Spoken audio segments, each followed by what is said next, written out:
देवा मेला की खामोश रात, बाराबंकी की पूजा और एक बेटे की गवाही। उत्तर प्रदेश के बाराबंकी की सच्ची घटना। नमस्कार दोस्तों, स्वागत है आपका क्राइम स्टोरी वॉइस पर, जहां हम आपके लिए लाते हैं ऐसी सच्ची घटनाएं जो इंसानियत, रिश्तों और भरोसे की सारी सीमाएं तोड़ देती हैं। आज की कहानी उत्तर प्रदेश के बाराबंकी जिले से है। एक ऐसी पत्नी की कहानी जिसने अपने ही पति की जिंदगी छीन ली, और वो भी सिर्फ इसलिए क्योंकि उसे किसी और से प्यार हो गया था। लेकिन कहते हैं ना कि कभी कभी सच बोलने के लिए सिर्फ एक मासूम दिल ही काफी होता है, और इस केस में वो मासूम था उसका 8 साल का बेटा। तो चलिए शुरू करते हैं।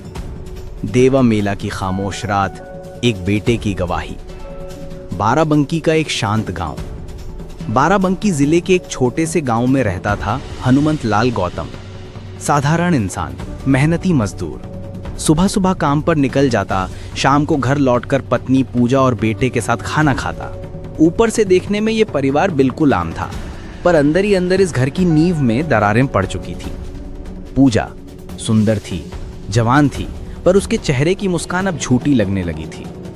रात को जब हनुमंत थका हुआ घर आता तो पूजा या तो बात करने से बचती या फोन में लगी रहती। हनुमंत को कुछ गड़बड़ लगने लगी थी। कभी देर रात फोन की घंटी बजती, कभी पूजा चुपचाप बाहर चली जाती। भतीजे का रिश्ता जो पाप में बदल गया। घर में आने जाने वाला एक शख्स था, भतीजा, परिवार का ही लड़का। शुरुआत में सब कुछ सामान्य था, मदद करता, बातें करता, लेकिन धीरे धीरे उसकी नजदीकियां पूजा से बढ़ने लगी। पहले तो ये चोरी छिपे हंसी मजाक में बदला, फिर चोरी छिपे मुलाकातों में, और फिर एक ऐसा रिश्ता जो रिश्तों को कलंकित करने वाला था। पूजा और उसके भतीजे के बीच अब अवैध संबंध थे।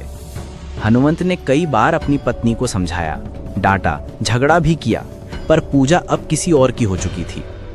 अब पूजा को बस एक ही चीज रोक रही थी, उसका पति हनुमंत लाल। वो बोझ लगने लगा था। वो चाहती थी आजादी, चाहती थी नया रिश्ता बिना किसी रुकावट के। फिर उसने एक दिन लखनऊ जाने का बहाना बनाया। वहां उसकी मुलाकात हुई कमलेश नाम के एक ई रिक्शा चालक से।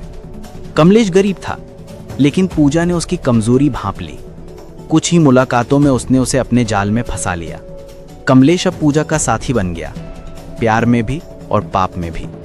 पूजा ने उससे कहा कि अगर तू मेरे पति को रास्ते से हटा देगा तो मैं तुझे 1 लाख रुपए दूंगी और फिर हमेशा तेरे साथ रहूंगी। कमलेश मान गया। बस यहीं से इस कहानी का सबसे अंधेरा अध्याय शुरू हुआ। 13 अक्टूबर की शाम, देवा मेला का दिन था। पूजा ने अपने पति से कहा, चलो इस बार मेले में चलते हैं, बच्चे को भी घूमना है। हनुमंत को जरा हैरानी हुई, क्योंकि कई महीनों बाद उसकी पत्नी ने इतने प्यार से कुछ कहा था। वो मान गया। शाम को तीनों, पूजा, हनुमंत और उनका 8 साल का बेटा देवा मेला के लिए निकल पड़े। पूजा ने पहले से कमलेश को सूचना दी दी थी कि मेला खत्म होते ही ताहिरपुर मोड़ पर मिलना।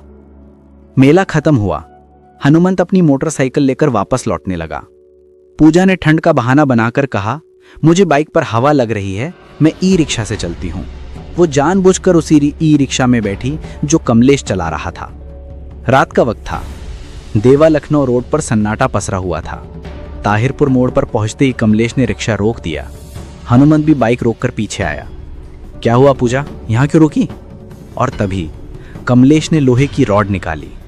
पूजा ने अपने पति की ओर देखा और एक ठंडी मुस्कान दी। अगले ही पल धड़ाम, कमलेश ने रॉड से हनुमंत के सिर पर वार किया। हनुमंत जमीन पर गिरा, खून बहने लगा और कुछ ही सेकंड में उसकी सांसें थम गईं। पूजा खामोश खड़ी थी, जैसे किसी ने उसके दिल की पत्थर की दीवार तोड़ दी हो, पर अब उसमें पछतावा नहीं, राहत थी। सुबह जब लोगों ने सड़क किनारे एक लाश देखी तो पुलिस को खबर दी गई। पूजा ने वही किया जो प्लान में था। वो रोते हुए बोली, साहब ये तो एक्सीडेंट हुआ है, एक गाड़ी टकरा गई है।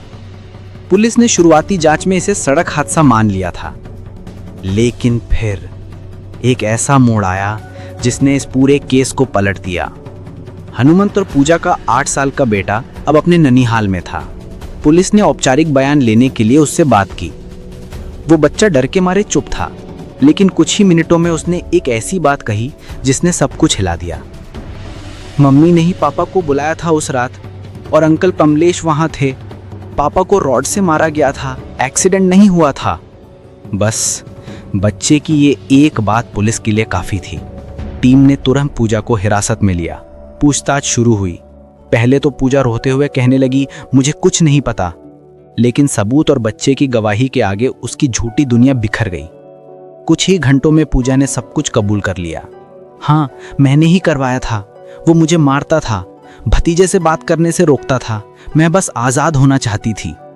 पुलिस ने कमलेश को भी गिरफ्तार कर लिया। उसके पास से हत्या में इस्तेमाल की गई लोहे की रॉड, मोबाइल फोन और ई रिक्शा बरामद हुआ।